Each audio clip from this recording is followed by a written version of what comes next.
Yes, my name is Daniel Horan, and I'm Professor of Philosophy, Religious Studies, and Theology, and I have the privilege of serving as the Director of the Center for the Study of Spirituality here at St. Mary's College.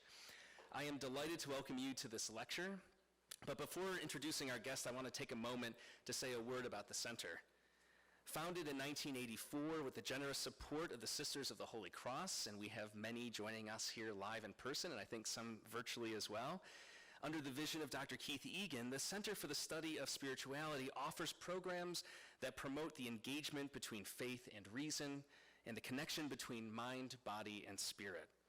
A hub for scholarly and public engagement, we draw on intellectual resources in the Catholic and broader Christian heritage, as well as how individuals practice faith in their daily lives to develop critical conversations around contemporary religious issues, especially as they relate to women's experiences in society, the academy, and the church.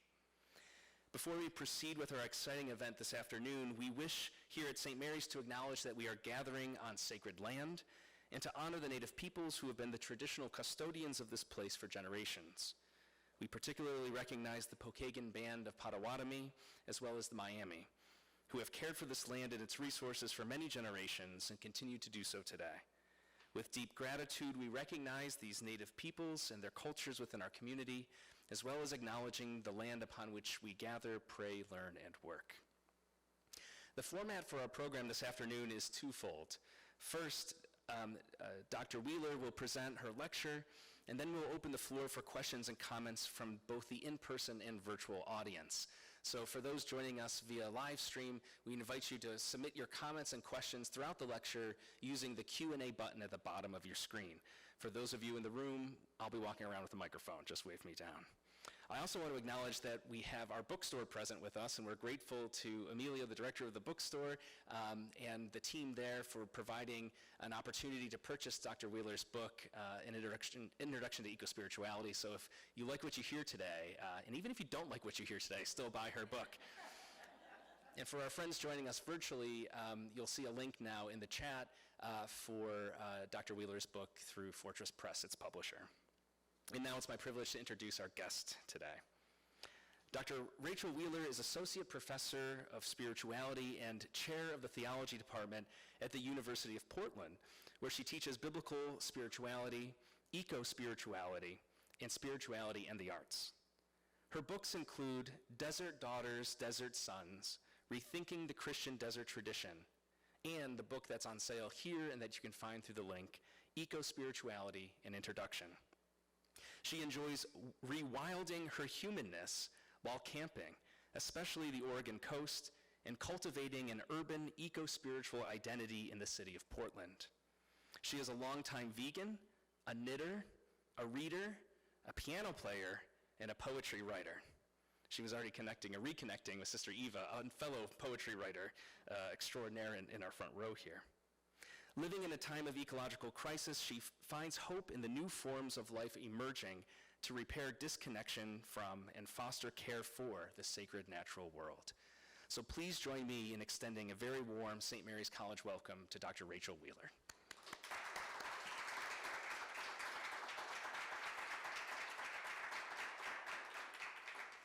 Thank you. And as I begin, want to express my pleasure at being here and my thanks for the hospitality I've already enjoyed here at St. Mary's.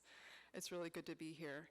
So some of my work here in eco-spirituality draws from the work I do with students at the University of Portland. So I want to acknowledge them too. And if you read my book, you'll notice that I do mention them and engage their work with my own, because they really help me in terms of their questions, in terms of their concerns, their joys, all sorts of things that really help me in thinking through how to apply my work meaningfully.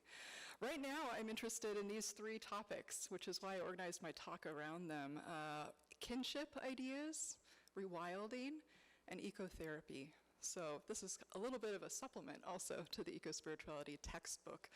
If you get that book, you might not see some of these issues explicitly focused on, but this is kind of where my work is alive right now.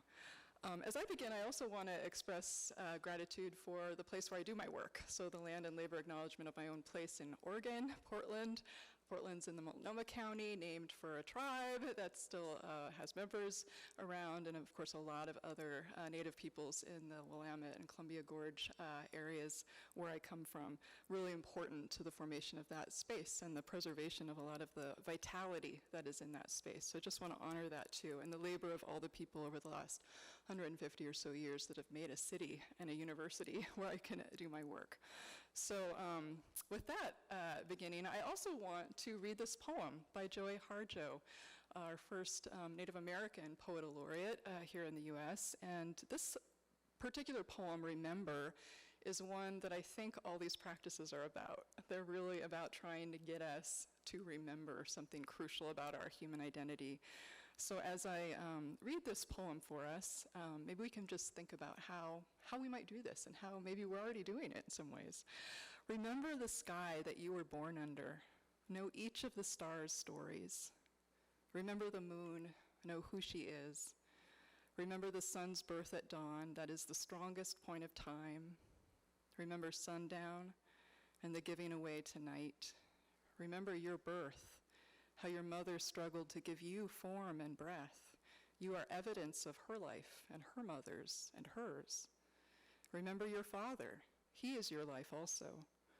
Remember the earth whose skin you are. Red earth, black earth, yellow earth, white earth, brown earth. We are earth. Remember the plants, trees, animal life who all have their tribes, their families, their histories too. Talk to them. Listen to them. They are alive poems. Remember the wind. Remember her voice. She knows the origin of this universe. Remember you are all people and all people are you. Remember you are this universe and this universe is you. Remember all is in motion, is growing, is you. Remember language comes from this. Remember the dance language is, that life is. Remember. Okay, so with us ringing in our minds, this invocation to remember, I hope you'll engage these practices and ideas with me. So the itinerary for my talk today is just to give us a little context, and I'm going to use the work of Joanna Macy, whom I'll introduce shortly, just to think about where has eco-spirituality kind of emerged from, or re-emerged, because it's really about reviving some values that have already been so important to a lot of peoples already. And then the content about the practices, thinking about kinship, rewilding, ecotherapy, focusing on some ideas about that, to think about the way we use our thoughts, the way we use our words, language, so our attitudes, and then also our behaviors, how that might intermingle with our thoughts and words. And then just an invitation again at the end that I'll conclude with. So our 21st century setting, this is a picture of Joanna Macy, really important thinker for me in giving us an idea around the worlds we inhabit now in the 21st century. She also is interesting for me because her background is Christianity. She majored in biblical literatures, was going to be a missionary, and then she also encountered some Buddhist tradition and felt like there was something there too, vital for her in the work that she wanted to do. But she was really drawn to the suffering that is a piece of Buddhist practice, right? And the recognition that life and change and all these things that we often resist produce suffering and what to do with that. And she thought there's something really wonderful about this too for engaging the world we inhabit today, especially with climate change, with nuclear war and all these kinds of things that she was going through in her earlier life. She's still alive and a very important teacher in her 90s, but I'm going to talk about the framework that she uses, drawn from this website, The Work That Reconnects. And if you want to do more thinking with this, a lot of these resources are available online. So she uses these 3 stories framework to say that there are 3 kind of concurrent stories happening, and we can choose where we put our energy behind some of these stories. And there's just some symbols up here to kind of think about what these are. I'll name them briefly and then just describe them for us. A business as usual model, that story, an unraveling story, and then a turning story. And again, the point is that these are all happening at the same time. And again, we have a choice around which energies we put our own life work toward. So business as usual, the first story is the story of the Industrial Growth Society. and the European-based colonial empires from which this has emerged. It's the dominant enforcing mechanism of a predatory, capitalist, imperialist economic system. In other words, the corporate, financial, military, industrial complex. That's really wordy, but she says it a lot that way to say it's very complicated, all the ways these kind of systems interact. That perpetuates patriarchy and white supremacy for the profit and power of a few. So business as usual. That might sound familiar to a lot of us. And its assumptions are basically that economic growth is essential for prosperity, that nature is just a commodity to be used for human purposes, that promoting consumption is good for the economy, and its central plot is that we need to get ahead, and the problems of other peoples, nations, and even species are not our concern. So that's just a little summary. I think probably sounds pretty familiar to most of us. And then also, I think the second story that's happening alongside this story is Great Unraveling. And Dan introduced me as a knitter. I kind of like this image because it's using knitting, right? The loops that are all connected in handiwork to say, oh, that's happening. We're pulling apart from that interconnected piece, an unraveling of the world. And this is a story that's told primarily by scientists, journalists, and activists who have not been bought off or intimidated by the forces of the industrial growth society. It draws attention to the disasters that are being caused by business as usual, and their accounts give evidence of the ongoing derangement and collapse of biological, ecological, economic, and social systems. So again, probably sounds kind of familiar to us. We probably hear a lot about these kinds of stories happening too. Economic decline, resource depletion, climate change, social division and war, and of course the mass extinction of species going on as a great unraveling. Another thing that's really interesting to add to this piece, this story that's happening, is new language that's emerging to describe experience of unraveling. And I've put a couple of these up here to just think with, if you've never seen some of these phrases, like pre-traumatic stress disorder. So assuming that there's trauma to come that's going to be worse than the trauma we're already experiencing, and that compounds and actually creates something that is happening ahead of time. And then nature deficit disorder, this idea that not enough children are spending time out in the woods. That book by Richard Louv, Last Child in the Woods, is documenting that there's something happening to children's formation if they're not spending that time, and it's something he can diagnose as nature deficit disorder, and that we need vitamin N to nature to actually function well as a human species. And this idea of species loneliness, too, is very evocative for our time, to think about that we don't have enough connection within the natural world with other species, with plants, with forests and rivers, and all these things that most of human history has been engaged with on a daily and even hourly basis. And our disconnection from that is yielding something that's pretty problematic and that we should pay attention to. So species loneliness is something that we might think of as this existential angst that humans may be experiencing and need to do something about. And then eco-anxiety, kind of emerging to name the concerns people feel about the changing climate that we all share, and what isn't being done about it. So that's a particular name being given to that fear. Climate grief, too. So the kind of interaction between fears and anxieties, but also grief and sadness and anger and all these kinds of things that are wrapped up together as something that we're experiencing in our everyday lives. And then this term solastalgia by Glenn Albrecht talks about the nostalgia people are beginning to feel for places that they're already at home in, but they see the degradation happening in their neighborhoods or locally, and they feel nostalgic for the way it used to be, and saying this is something that is also creating some sadness and concerns about what the future could look like as it's changing already. And then the last thing on my list here is psychic corpus dissonance, which I think is such a strange phrase, but interesting. It's drawn from the Bureau of Linguistical Reality.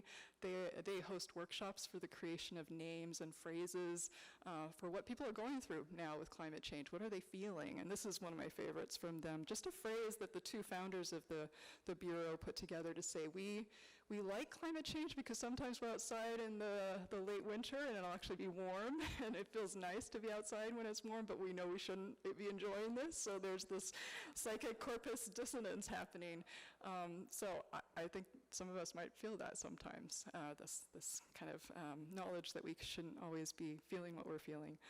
So anyway, I just brought that list to our awareness to just think about the range of feelings and emotions and experiences people are having today as they register that an unraveling is happening, and different people coming into the conversation too, not just people maybe responsible for our psychological health, but philosophers and theologians, I guess people like me, people across the board just saying we need to kind of get in on this conversation and at least say what we're experiencing so that we can talk with one another about what it is and then maybe provide some solutions or some ways of healing. So I think that's really interesting, the range of people involved in the conversations around naming the experience of unraveling. Okay, finally, we have business as usual, great unraveling, and then we have something optimistic or hope-filled, I think, the great turning. And she says this is happening too. So these are three concurrent stories, all happening at the same time. Again, a choice to put our energies around whichever one we can. The great turning is the story of transitioning from an industrial growth society to a life-sustaining society. Attitudes then shift from exploitation to respect, from extraction to regeneration, from competition to cooperation. More and more people come to see how interwoven we are as peoples, and to recognize that solidarity with one another is a way through these crises. So we join together to act for the sake of life on Earth. The Great Turning.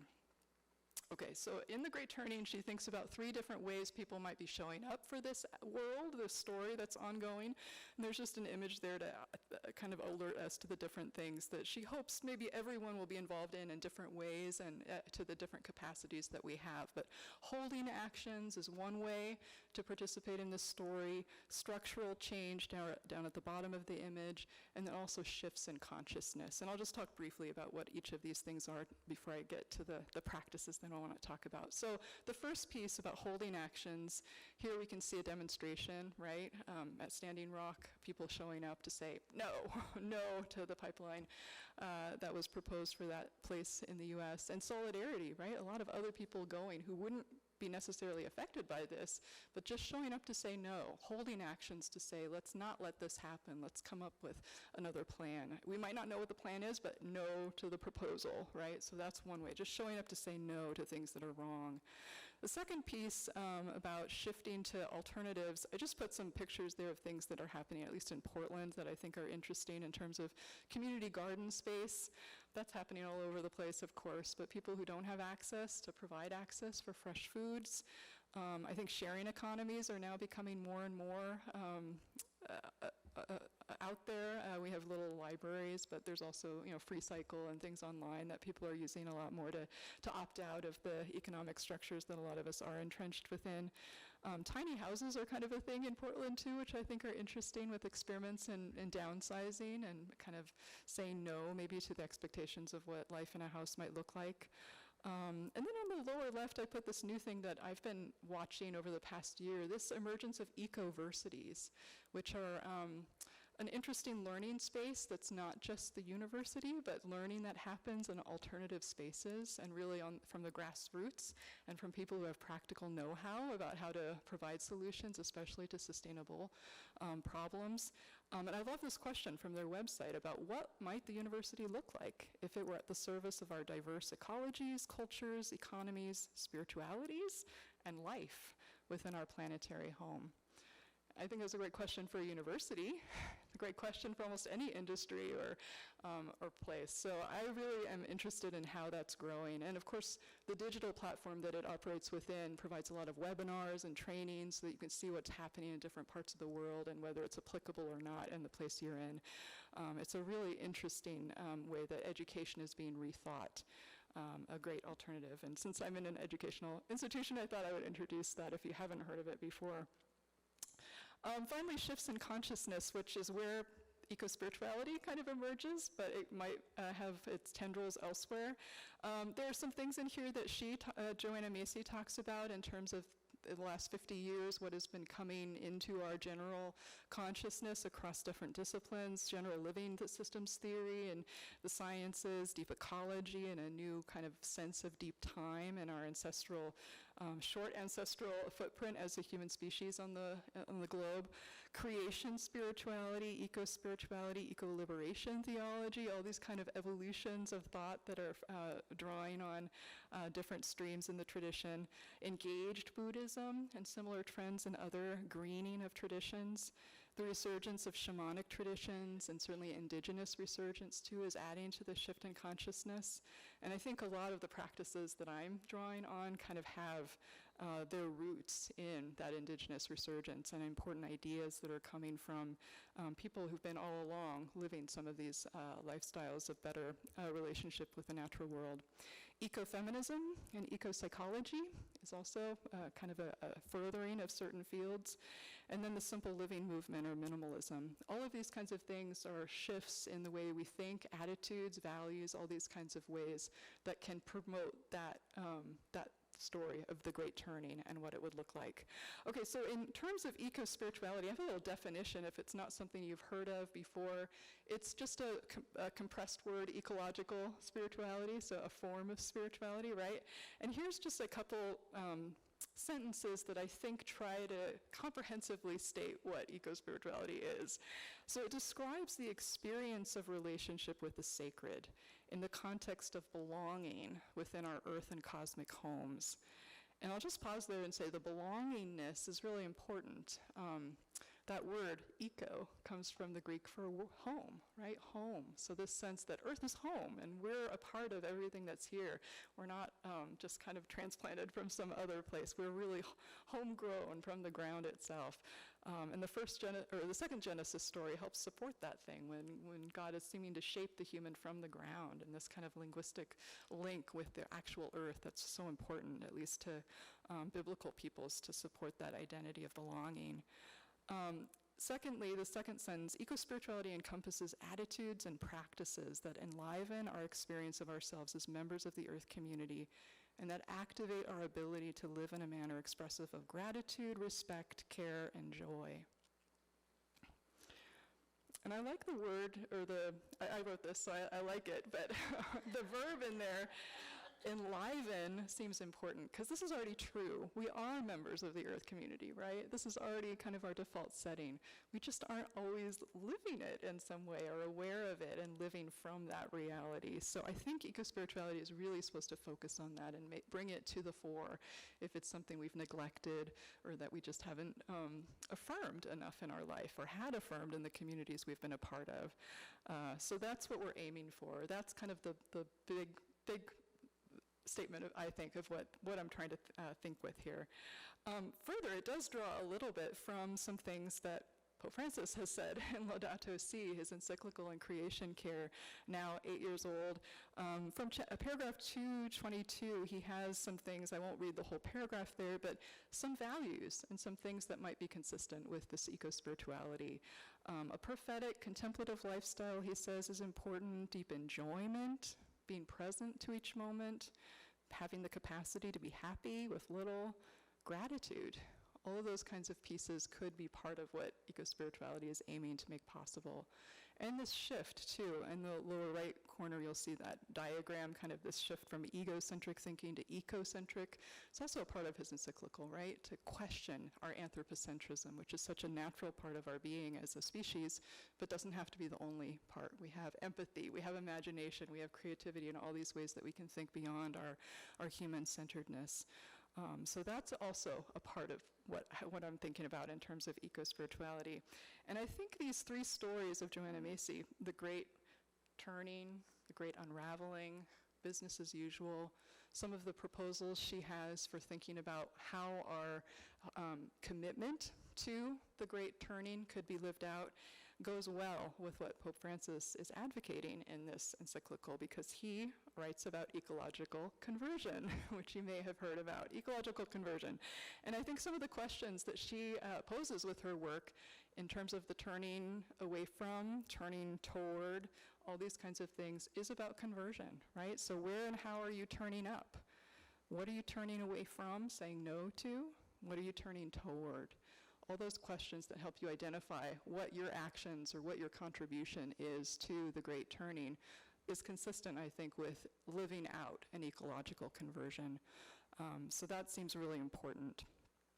So there are a lot of key thinkers beyond the Catholic world, at least the Catholic world I inhabit, with Pope Francis and what he's doing, although very appreciative of everything that he's been lifting up. But I wanted to name a few people globally who also have been very important in bringing about the great turning in a lot of places where they're located. You may recognize some of these faces.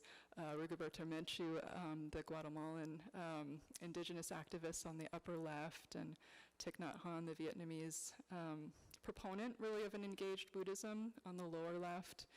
Vandana Shiva in the middle, the scientist who advocates for food security and sanctuaries for seeds and is resisting GMOs. Wangari Maathai on the right bottom, the Kenyan founder of the Greenbelt movement. And then Satish Kumar on the upper right, who's a former Jain monk and has founded the Schumacher College in the UK. Each of these people from different traditions really showcase, I think for me, kind of the common experience of what's happening in the natural world and with the human species. So I think those representatives are really worth looking into if you want to know their stories and how they got involved with their particular activities. So thinking about the practices from there, the first set of things I want to think with is just radical kinship practices. And this word radical, of course, you probably know comes from the root, right? So thinking about rootedness and thinking about the relationship of the human as a rooted species here in the natural world and how to live out more fully our belonging here and our belonging to a larger earth community than just its human members. Some of the thinking that I think is important comes from Enrique Salmon, who is also a thinker in ecology more, but I'm extending his work to kind of fit into this eco-spirituality model because he thinks about kin-centrism. So kin-centric ecology is really important for him to say that we think about relationships. We center relationships when we're thinking about ecology. Ecology is already about the study of relationships, right, in a scientific mode. But he wants to really emphasize that by using this word kin-centric. And of course, kin means family too, family relationships. So I think it's really interesting to help us think about, okay, we usually think about a tree, maybe a family tree, right? Putting together our relationships just in the human mode, and that's what the branches on this image kind of call out, the focus on the human that we usually perform when we think about family.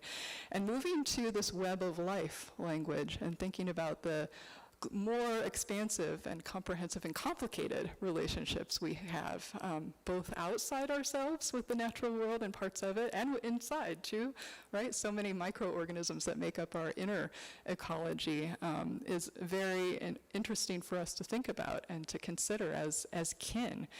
And I really like what he proposes as well in thinking about these kin relationships as with species we know, species we cultivate familiarity with, because I often get entrenched a little bit in thinking about like the sacred is a part of wonder, right? Thomas Berry defines the sacred as that which evokes the depths of wonder.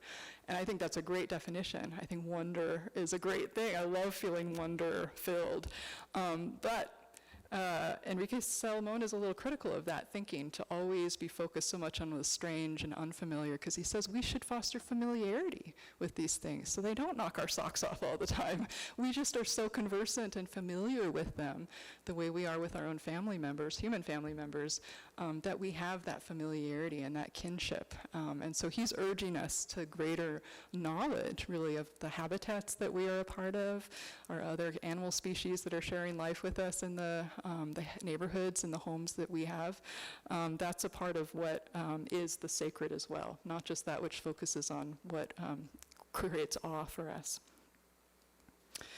St. Francis, patron saint of ecology, you may have heard of his Canticle of Creations, which focuses also on kinship relationships, right? Calling different parts of creation names of sister and brother and all of this kind of thing, which is really wonderful as a sensibility that's already in kind of a part of the Catholic and Christian world. This image by Michael Devine is really special to me just because he's put halos around all these different parts of creation too, to say there's that sacredness to not just the human figure, St. Francis himself, but each relationship that he formed with these different parts of creation also are sacred. Sacred peoples. And of course the image too has this circularity to it in terms of its dimensions, so it almost makes the whole forest setting sacred with this halo that just saturates all the parts of the landscape, which I think is really an important piece of the cultivating of kinship. In the Christian tradition too, I just want to focus also on some examples that talk about kinship in terms of our experience. So the human and the plant world, the animal world, all these kinds of ways that we've helped ourselves understand ourselves by how we understand the rest of the natural world.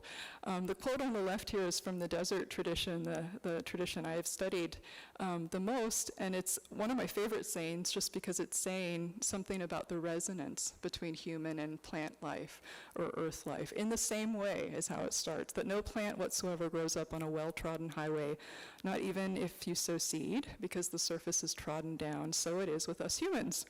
Withdraw from all busyness into quietness, and you will see things growing that you did not know were in you, for you were walking on them. I really love that saying because it just reminds us that things are growing in our lives all the time. Seeds that we don't know are there unless we take time to pay attention, and it just resonates with the similarity to the earth that we really are. And then this little lyric, just a one stanza poem by John O'Donohue more recently, that says, "I would love to live like a river flows, carried by the surprise of its unfolding." Again, just a really beautiful statement about the similarity, about something else in creation beyond the human that helps us understand what's possible in our own lives. And of course, that's not limited to Christian tradition. There are other examples out there of how the natural world, because of the relationships most humans have had for it for most of history, has learned about themselves because of what they see happening in the rest of the natural world. So kinship and thinking about all my relations beyond the human, that the human is embedded within, is really, really key to cultivating this kinship. I'll do one more example from Catholicism, though. Teresa of Avila, thinking of prayer life as this flourishing garden. And she talked about different stages of the prayer life that could happen as one waters pretty laboriously with a bucket or with a well that you draw buckets from, or then digging canals where the water can flow naturally. So she's thinking about all these kind of mechanical ways to do prayer and the way that a garden could be grown by being watered. And then finally she aims at just being watered by rain, kind of the natural falling, spontaneous falling. All of that is kind of the gift of grace and the gift of what she is aiming for when God is fully present or acknowledged as fully present to her. So that's a really beautiful image for me to think about our lives and the movement past the mechanical engagement, but being open to what is natural. Finally, just thinking about kinship practices. Robin Wall Kimmerer is a contemporary writer that many of you probably are aware of, and she's written this wonderful book called Braiding Sweetgrass 10 years ago now, from 2013. But she advocates from the indigenous worldview to say that our objectification of nature is part of the problem with our thinking. And so she has an article that just says, let's not use the word it for nature or natural beings anymore. And she uses a really beautiful familial image to advocate for this and say, you would never think about your grandmother in the kitchen, making soup for you over the stove. It is making soup. You just would never say that, right? So why do we say it about any part of the natural world? So she's trying to help us think beyond the human and just to recognize the value of so many different relationships that are out there, and I really honor that. So to conclude just this part of kinship, introducing you to some kinship practices, I think it might be worth thinking about regarding or even addressing other parts of creation with this second person pronoun. We could say you. We could use some of the words that she suggests, ki and kin, so ki in the singular and kin, because that's a useful word already in the English language, but she draws on indigenous languages to say this could be a way to refer to, give a pronoun to nature that allows us to think beyond the objectification that it might reinforce. From Enrique Salmon's suggestions, just becoming familiar, right, with our inhabitants of our home, neighborhood, and bioregion could be really important to recognize our kinship relationships. And then just this idea of stage continuity. And I like this image. I think it's a little artificial. I don't know if you've seen it kind of wandering around social media feeds, but it has in my circles with ecospirituality and ecotherapy, just to kind of point out the resemblance materially of the veins of the leaf and the human palm. I don't know if it's real or not, but it does suggest some commonality that would be interesting to look for. And I often talk with my students about the similarity between, our language of a tree. We talk about limbs, and we have limbs. We talk about trunk, and we have a trunk. All this kind of language of similarity we use to talk about nature and ourselves might be worth going out and just looking for that and thinking through the implications of some of that, and even putting our hand next to a tree that the color resembles or something, or even using other parts of our experience to connect with other parts of creation, even vocally, like singing or saying something and hearing a bird or hearing another animal respond. Just kind of making that connection with different parts of creation could be a really important way to reweave this connection that is already there, of course, but just kind of living it in a more fully realized way. So moving on to rewilding practices. Rewilding, you may know, is a conservation strategy to kind of let spaces take over and use their own wisdom to be what they're meant to be. Mark Beckhoff, the ethologist, has already kind of thought about how we might do that internally. So he tries to match this idea of outer ecologies, outer conservation strategies with inner ecologies and inner conservation strategies. And some of the ideas that he has are really interesting, just to think about rewilding human behavior and kind of creating this corridor between our brains and our hearts, which he thinks are usually not connected, and that they should be. So there are some things that we might do about making explicit connections between our head and our hearts. In terms of contemplative practice, empathy, being willing to feel whatever is in our hearts, even if it's grief, any of the things that kind of emerge around letting ourselves be the natural way we are and not so kind of put in a box and not feeling the things that are natural to us at this time. Victoria Lours has done some interesting work rewilding Christian religious communities in I don't know if you've heard of her work, but she's in Vancouver, so she's kind of in my Pacific Northwest world. Her book on the left here, Church of the Wild, is really interesting in terms of forming this wild church network where people are going outside and doing some connecting practices and using it as liturgy. So rewilding some of maybe the traditional Christian practices that people have been involved with in community life to just do outside and to say, part of rewilding is just living outdoors and doing the things that we always contain ourselves with indoors to do and just do them outside. So how could we do that in very simplistic ways with like church life? How could that look different? And of course, a lot of this emerged naturally for some spaces during COVID when it wasn't safe to be indoors. So that is an interesting mix with what she's trying to make possible with this network. And then this idea of forest bathing, too, which has emerged from Japan in the last part of the 2nd century. This could also be part of the ecotherapies, but in terms of rewilding and just thinking like a bath, forest bathing, we don't usually bathe outdoors, right? But this is something that if we do metaphorize to be something we do in the natural world, then it is something that helps us rewild and think about the naturalness of our doing life processes outside.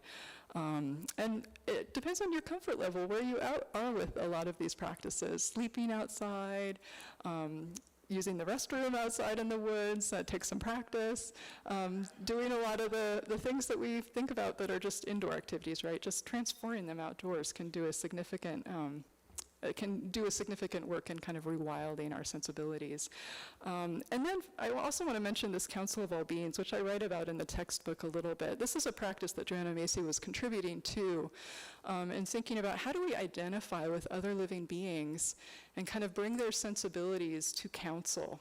And how can we do that if we think about deep time, meaning that we do identify in some way, that we have some way of thinking with these other creatures about what their lives are like, and maybe how their lives have been impacted by human presence, and what gifts they also offer the human community. So when I've done this with students, it's really interesting to think about what animals they gravitate toward, which they want to kind of embody in some way, coming together and offering ideas about how their habitats have been destroyed often by human presence, but also the gifts that they offer from their animalness to human life. And that kind of reciprocity is really interesting, to acknowledge that there are some things and gifts that animal life and plant life have that we too can embody in some interesting way. So in terms of rewilding, I think there are a few key practices I would like to point out.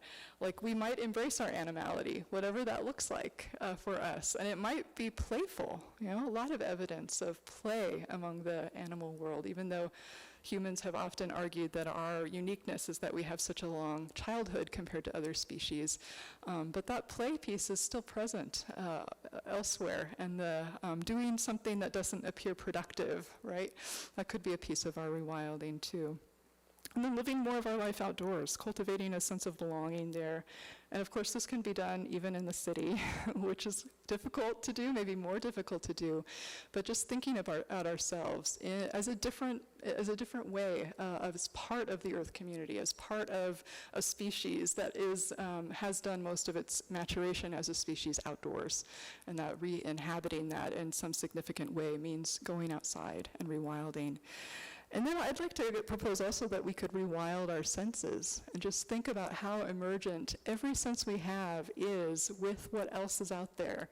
And the ecofeminist Susan Griffin offered a really poignant illustration of this in her book, A Chorus of Stones. She writes something about that philosophical question about whether if a tree falls in a forest, would anyone hear? You probably have heard that question. Well, some people have said, okay, there are others beyond the human community who might be there to hear it fall, so there's sound happening regardless of whether we register it. But she also expands that to say something like, if the universe were silent, would we have ears? If the universe were silent, would we have ears?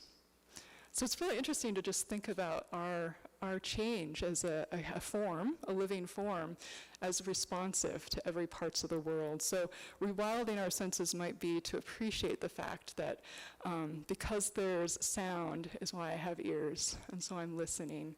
And because there's something to see is why I have eyes, and I'm discerning it. Because there are things to touch and interact with is why I have these tactile abilities. And it's really a beautiful practice to do that. And to also be reciprocal about it and say, I see, I'm seeing.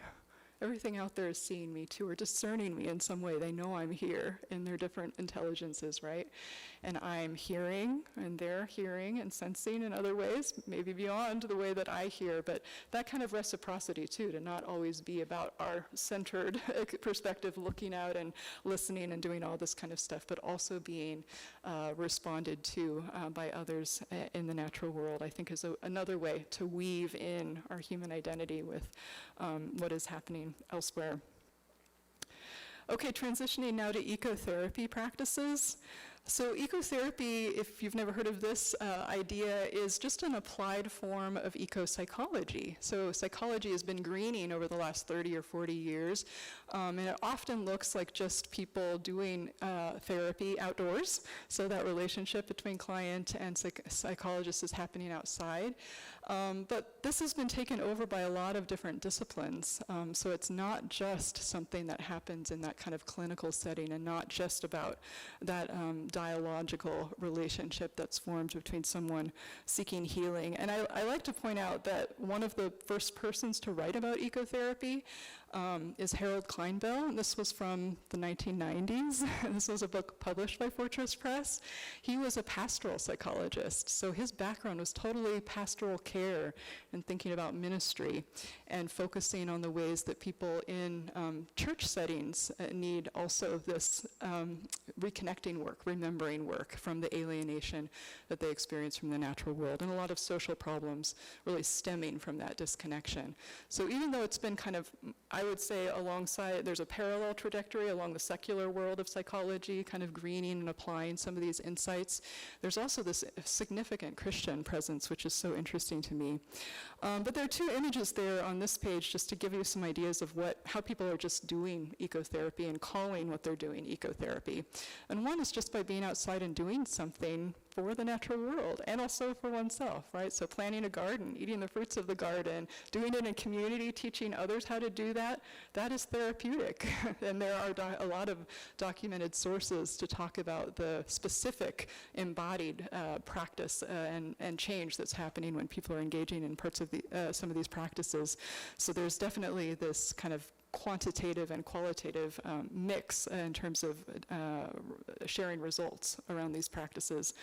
And then on the left, this equine-assisted therapy has emerged too in an interesting way, which is significantly not about using an animal for one's therapy, but is about reciprocity. So some of the horses that are in this practice have also been traumatized or have been cast away because they're too old for doing something meaningful in the lives that they had elsewhere. And so they're healing too in some of these sanctuary places where these reciprocal relationships are forming around being with animals. And Kate Burns, again, another kind of Washington-based person, so I'm thinking about Pacific Northwest initiatives, but she works in a center and she really focuses on the agency the animals have in this relationship too, that they're asked to be in relationship with the people who come out. So there's this asking of permission, there's this seeking consent from the animals if they're ready, and if they're not ready, if they want to do something else, they're given this freedom, which I think is really a beautiful way for the animals to perform their own healing in relationship with increased trust of humans, especially when that's been severed.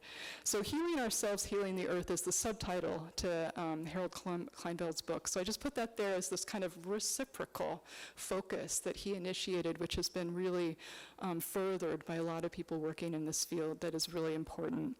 Another person that I want to mention is Phoenix Smith, who founded this Alliance for Ecotherapy and Social Justice. And she actually works in public health now, but the formation of this liberation ecotherapy is really interesting to me.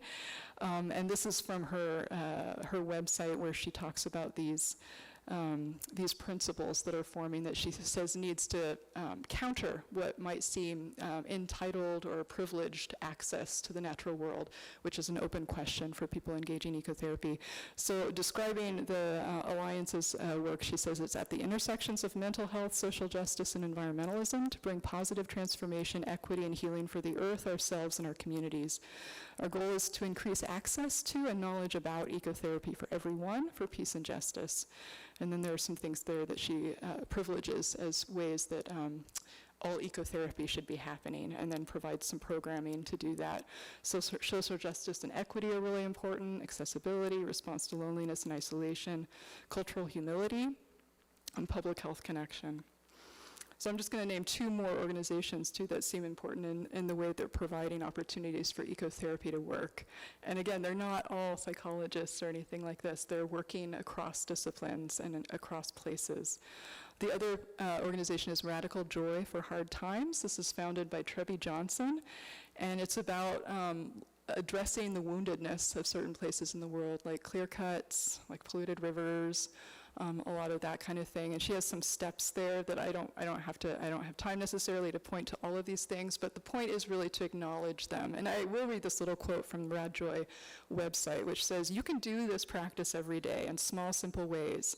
By singing to a river, giving thanks for the food you eat, placing a flower over the body of an animal that's died on the road, and pausing before a rundown, neglected place to discover how nature is trying so hard to survive." And that's really important, kind of this notion of not getting overwhelmed by all the woundedness that we maybe notice over time, but really promoting the possibility of joy and seeing beauty in those places and creating the beauty too. So this organization fosters an annual Earth Exchange event. So if you look into their work, it's something any community globally can do and is done globally, and people will find a wounded place in their community and come together and do something in that place to commemorate the woundedness and commemorate the resilience. And it's a really beautiful practice that is therapeutic, hopefully, for the space, but also therapeutic for the human community coming together to commemorate those spaces. And then this Good Grief Network I want to mention that's made by Laura Schmidt and her partners in putting this together. Again, just an organization to look up and especially to say and to signal the importance of dealing with climate grief and having a safe space to do that within. Again, very therapeutic and then aimed toward enabling a person to engage activism or advocacy on behalf of the natural world. So it's not just about one's personal healing, it's really about becoming able to develop capacity to hold the complicated feelings that we have around climate change right now. So in terms of some of these ideas from ecotherapy practices, I think just recognition of distance from nature as wounding. Not certainly everyone will think about that automatically, that maybe there is a species wound that we all carry, or even an individual wound if you've seen a childhood place destroyed, or you're just dislocation from a place that's really important to you. Just kind of recognition of that woundedness is really important. And then identifying places and ways of being that might be therapeutic for you as well is really important as a possibility for this ecotherapy. And then developing reciprocity, so not being in it for just the healing of yourself, but really developing this capacity to give back. And this is something that Linda Vizel, an ecotherapist, has developed, these levels 1 and level 2 ecotherapies, where the 1 could just be about one's own healing, and that's legitimate and important. But then as we move to a different kind of level 2, which I think is important for spiritual practice too, spiritual practice might be just for us at some point, us and God and our relationship, but then if we move into another space, it becomes more meaningful for the larger community, not just the human. So that reciprocity is really important. And then this idea of asking permission too, I think is really evocative, just to kind of wonder about the places you go to and inhabit and interact with. Do you have a sense that you're welcome there? And if not, why not? And could you change that? I think being attentive to that could be really, really powerful. Okay, so in conclusion, I just want to invite you, having introduced you to a little of the ideas, attitudes, and behaviors that might be possible in thinking about kinship, rewilding, and ecotherapy, to say that I hope you can experience for yourself this claim. This is my claim. Participating in creating the abundant futures we want affirms our identity as creature kin, fosters hope and healing, gives our lives purpose and meaning, and results in satisfaction and joy. And I hope you all will experience that for yourself. Thank you.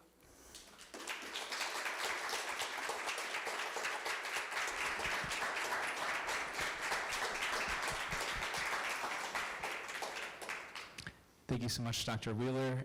We have some time now for questions and comments. Again, a reminder to our viewers online, click the Q&A button at the bottom of your screen to submit your question or comment. But for those of us who are kin in person in this space, just raise your hand and I'll bring the mic to you.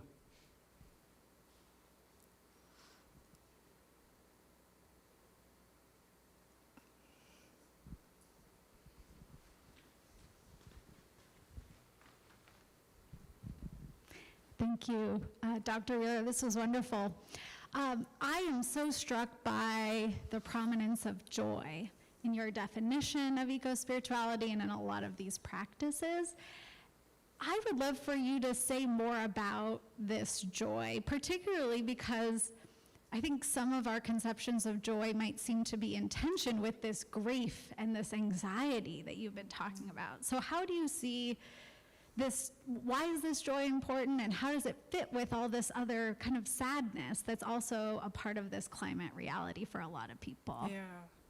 Yeah, that's a great question, and probably one I can't answer fully, but it seems like joy is such a deliberate choice when other people have used that to compare with happiness, right? And happiness kind of being potentially superficial and supplied by consumerism or some of the destructive addictions that we have. And joy seems to push past that association and to say that there is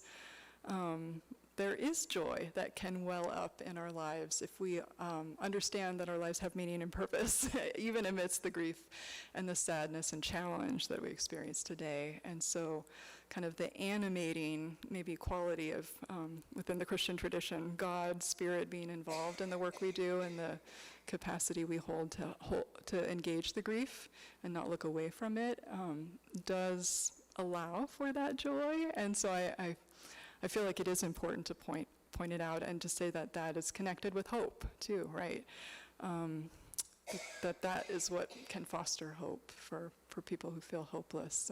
And there's reason to feel hopeless. So I don't want to discount when people do feel embedded within that, but joy somehow does feel like a possibility and a really important countercultural attitude to cultivate, even if it's kind of assumed at sometimes. I don't know. What do you think in terms of joy and its importance?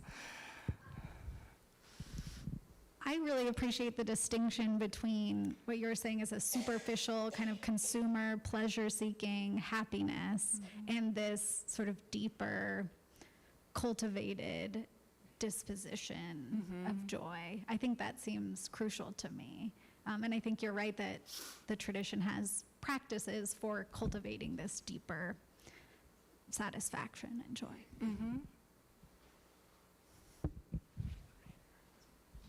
When you were discussing the different types of ecotherapy practices, you were discussing that there were different levels. Yeah. Would you be able to go more into the different levels that there are and then different types of like reciprocal relationships with wounded places? Sure. Yeah, that's a great question that I only engaged really superficially, but I really like the distinction that some people are making in eco-psychology and ecotherapy kind of applied settings where they're saying it's okay if it's good for your well-being to go on a little forest therapy walk. So go into the forest the way I did on Sunday with some of my students, led by a certified forest therapy guide. So we went into our forest in Portland and we spent some time and it felt really good. I think all our cortisol levels went down and everything, and so we left the woods and we're really happy. So we felt better. But that's a level 1 ecotherapy where it just kind of does something for us. Level 2 is saying, well, maybe if I went back to the park and like cleaned up some litter, or maybe if I went back to the park or participated in some restoration of some habitat there or something for the animals or the birds, or did something that wasn't just for me, that would be a level 2 ecotherapy. And so, so again, they're not one better than the other, although I think level 2 might be better than level 1, but they're both using those numbers just to distinguish between what's happening when people are doing any kind of ecotherapy. Is it just for you? Are you the only one getting the benefit? Or is there some kind of reciprocity that you're giving back in some meaningful way? Does that make sense? Okay. Yeah. So we have a question that comes to us from one of our viewers online. And they ask, in what ways have you noticed the gendering or lack thereof of eco-spirituality? The gendering or lack thereof?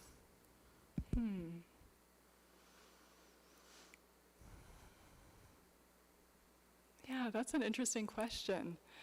I think I want to answer, and I think this is right, that a lot of people engaged in eco-spirituality and furthering this field are identifying as women, and I think that might come from kind of this care stuff that's part of the theological tradition, maybe if it's coming from Christianity, that most women have been aware of and identifying maybe with nature more readily than men often have. So there can be a sense in which women are more active in some places in eco-spirituality, and that's true for the environmental movement too, that as far as I've read, where people are critical that the big spokespeople like Bill McKibben or some of these people who have a higher profile in terms of eco-action are great, but they're supported by a lot of women who don't get the limelight. So there are a lot of women who maybe gravitate to this field, anything related to the natural world, because of kind of this history that ecofeminists have pointed out that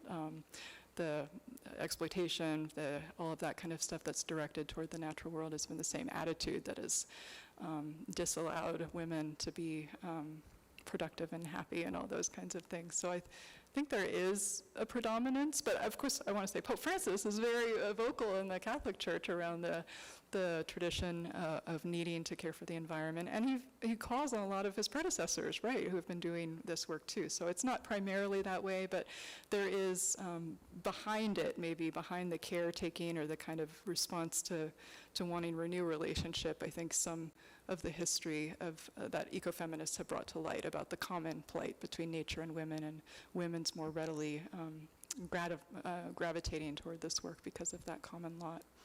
Maybe that is a way to just begin to address that question. So we have 3 people in the queue already, and that may be as much as we have, but I just want to say that there will be people who are present with us who can talk to Dr. Wheeler afterwards. So if you have comments and questions, hang on to them. She's going to be here still. Yep. But you're up. Oh, hi. I've just one last quick question. But you said that the COVID pandemic was just kind of getting everybody outside the house, and clearly you've been working with eco-spirituality for a while, but did you see like an increase in more people kind of working and cultivating that kinship with the outdoors during or after the pandemic? I did, personally, and I don't know if that's true for other people, but I definitely had colleagues, in the institutional, educational setting who said they spent more time outside during COVID, and they got together with people in safe spaces outside, so they were cultivating kind of their human relationships in the outside setting. So it's not quite a relationship with the natural world, but it's getting there. It's kind of changing the setting where relationships can be fostered, and and I think people spending more time alone, too, during COVID has also made an awareness of presence beyond the human more available to them, to think of how am I companioned by my pet dog or my cat or these other species that are a part of our lives all the time, maybe, but we're paying closer attention to the needs we have for companionship and how they might have been supplied by non-humans during that time of COVID. So yeah, just anecdotally, I did find that from just people I've been in conversation with. I don't know if that's true for other people, but it rings true. Great. Thank you so much. This has been a really compelling talk in a lot of ways. I wanted first to just speak to this question of joy and grief. I think on one hand, it made me think of our own mortality and how the finitude of our life actually helps bring meaning to it, and that we have this tension as well between abundance and finitude. And so thank you for bringing that tension out. And to another potential tension, I was hoping you could elaborate on when you were talking about Enrique Salmon and this idea of wonder and the sacred evoking the depths of wonder, and familiarity or knowledge kind of being the other side of that. And I wonder what you think about ideas where more knowledge actually generates more wonder, right? As you get to know someone or some place more, you actually have more opportunities for wonder and more instances of awe. So I wonder if you could speak to that. No, I love the way you put that. And I feel like I didn't mean to set up a binary. It feels like they're together, right? Both of them. And I also feel like, I think he would be recognizing this as well. Like even our closest family members, we don't know fully. They can surprise us, right? So there's this kind of nuancing of what we mean by familiarity and by wonder or surprise. But I love that idea that the more you know, the more you can be wondering at it. That's great.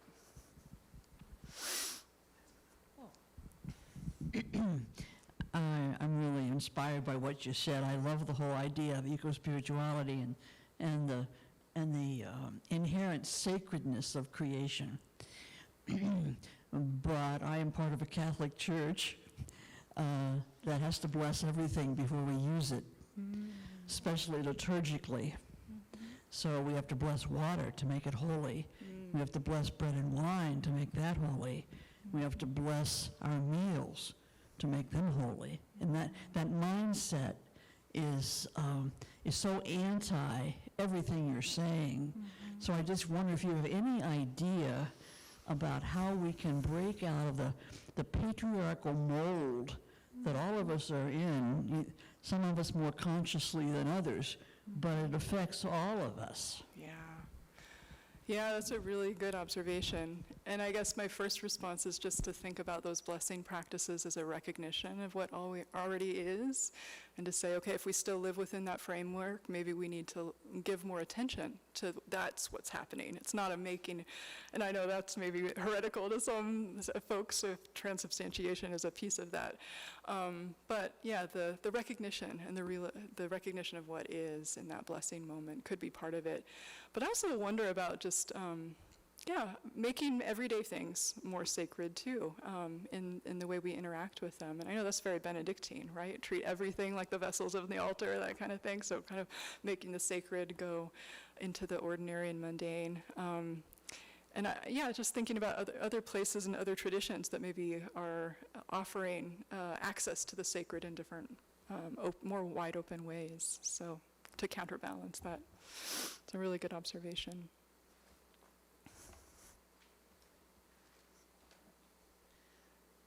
The enthusiasm for those gathered here to speak and to ask questions, I hope carries over to the informal conversation, but we have to bring our formal presence to an end. Please join me in thanking Dr. Wheeler for this extraordinary lecture.